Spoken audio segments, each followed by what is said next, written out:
இன்றைய நற்செய்தி லூக்கா நற்செய்தி அதிகாரம் 15 இறை வார்த்தைகள் 1 முதல் 3, 11 முதல் 32 வரை. அக்காலத்தில் வரி தண்டுவோர் பாவிகள் யாவரும் இயேசு சொல்வதை கேட்க அவரிடம் நெருங்கி வந்தனர். பரிசேயரும் மறைநூல் அறிஞரும் இவர் பாவிகளை வரவேற்று அவர்களோடு உணவருந்துகிறாரே என்று முணுமுணுத்தனர். அப்போது அவர் அவர்களுக்கு இந்த உவமையை சொன்னார். ஒருவருக்கு 2 புதல்வர்கள் இருந்தார்கள். அவர்களுள் இளையவர் தந்தையை நோக்கி, அப்பா, சொத்தில் எனக்கு உரிய பங்கை தாரும் என்றார். அவர் சொத்தை அவர்களுக்கு பகிர்ந்தளித்தார். சில நாள்களுள் இளைய மகன் எல்லாவற்றையும் திரட்டி கொண்டு தொலைநாட்டிற்கு நெடும் பயணம் மேற்கொண்டார். அங்கு தாறுமாறாக வாழ்ந்து தம் சொத்தையும் பாழாக்கினார். அனைத்தையும் அவர் செலவழித்தார். பின்பு அந்த நாடு முழுவதும் கொடிய பஞ்சம் ஏற்பட்டது. அப்பொழுது அவர் வறுமையில் வாடினார். எனவே அந்நாட்டு குடிமக்களுள் ஒருவரிடம் அண்டிப்பிழைக்க சென்றார். அவர் அவரை பன்றி மேய்க்க தம் வயல்களுக்கு அனுப்பினார். அவர் பன்றிகள் தின்னும் நெற்றுகளால் தம் வயிற்றை நிரப்ப விரும்பினார்.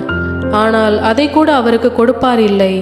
அவர் அறிவு தெளிந்தவராய், என் தந்தையின் கூலியாள்களுக்கு தேவிக்கு மிகுதியான உணவு இருக்க நான் இங்கு பசியால் சாகிறேனே, நான் புறப்பட்டு என் தந்தையிடம் போய், அப்பா, கடவுளுக்கும் உமக்கும் எதிராக நான் பாவம் செய்தேன். இனிமேல் நான் உம்முடைய மகன் எனப்பட தகுதியற்றவன். உம்முடைய கூலி ஆள்களுள் ஒருவனாக என்னை வைத்துக்கொள்ளும் என்பேன் என்று சொல்லிக் கொண்டார். உடனே அவர் புறப்பட்டு தம் தந்தையிடம் வந்தார். தொலையில் வந்து கொண்டிருந்த போதே அவர் தந்தை அவரை கண்டு பரிவு கொண்டு ஓடிப்போய் அவரை கட்டித் தழுவி முத்தமிட்டார். மகனோ அவரிடம், அப்பா, கடவுளுக்கும் உமக்கும் எதிராக நான் பாவம் செய்தேன். இனிமேல் நான் உம்முடைய மகன் எனப்பட தகுதியற்றவன் என்றார். தந்தை தம் பணியாளரை நோக்கி, முதல் தரமான ஆடையை கொண்டு வந்து இவனுக்கு உடுத்துங்கள். இவனுடைய கைக்கு மோதிரமும் காலுக்கு மிதியடியும் அணிவியுங்கள். கொழுத்த கன்றை கொண்டு வந்து அடியுங்கள். நாம் மகிழ்ந்து விருந்து கொண்டாடுவோம். ஏனெனில் என் மகன் இவன் இறந்து போயிருந்தான், மீண்டும் உயிர் பெற்று வந்துள்ளான். காணாமற் போயிருந்தான், மீண்டும் கிடைத்துள்ளான் என்றார். அவர்கள் மகிழ்ந்து விருந்து கொண்டாடத் தொடங்கினார்கள். அப்போது மூத்த மகன் வயலில் இருந்தார். அவர் திரும்பி வீட்டை நெருங்கி வந்து கொண்டிருந்த போது ஆடல் பாடல்களை கேட்டு ஊழியர்களுள் ஒருவரை வரவழைத்து, இதெல்லாம் என்ன என்று வினவினார். அதற்கு ஊழியர் அவரிடம், உம் தம்பி வந்திருக்கிறார்.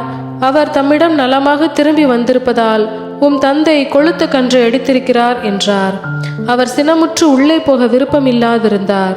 உடனே அவருடைய தந்தை வெளியே வந்து அவரை உள்ளே வருமாறு கெஞ்சி கேட்டார். அதற்கு அவர் தந்தையிடம், பாரும், இத்தனை ஆண்டுகளாக நான் அடிமை போன்று உமக்கு வேலை செய்து வருகிறேன். உம் கட்டளைகளை ஒருபோதும் மீறியதில்லை. ஆயினும் என் நண்பரோடு நான் மகிழ்ந்து கொண்டாட ஓர் ஆட்டுக்குட்டியை கூட என்றுமே நீர் தந்ததில்லை. ஆனால் விலை மகளிரோடு சேர்ந்து உம் சொத்துக்களை எல்லாம் அழித்துவிட்ட இந்த உம் மகன் திரும்பி வந்தவுடனே இவனுக்காக கொழுத்த கன்றை அடித்திருக்கிறீரே என்றார். அதற்கு தந்தை, மகனே, நீ எப்போதும் என்னுடன் இருக்கிறாய். என்னுடையதெல்லாம் உன்னுடையதே. இப்போது நாம் மகிழ்ந்து கொண்டாடி இன்புற வேண்டும். ஏனெனில் உன் தம்பி இவன் இறந்து போயிருந்தான், மீண்டும் உயிர் பெற்றுள்ளான். காணாமற் போயிருந்தான், மீண்டும் கிடைத்துள்ளான் என்றார். இது கிறிஸ்துவின் நற்செய்தி. கிறிஸ்துவே உமக்கு புகழ்.